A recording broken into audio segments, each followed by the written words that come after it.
It's just an older building, and things really from more of like an aesthetic perspective started to need to be repaired. There's technology improvements, there's building improvements. The most visible piece you would see is that they took off all of the stucco finish on the outside of the building.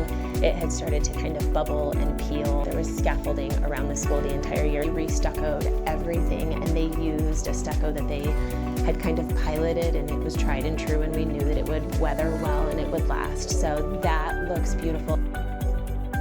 We still had projectors on carts plugged into the wall. Kids would trip over them, the projectors would fall on the floor. So we now have mounted projectors in every classroom. That has been a project that's just been happening throughout the year this year.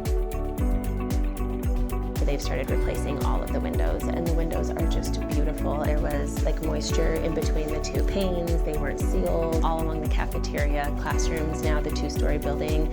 So those are the things that you can really see right now.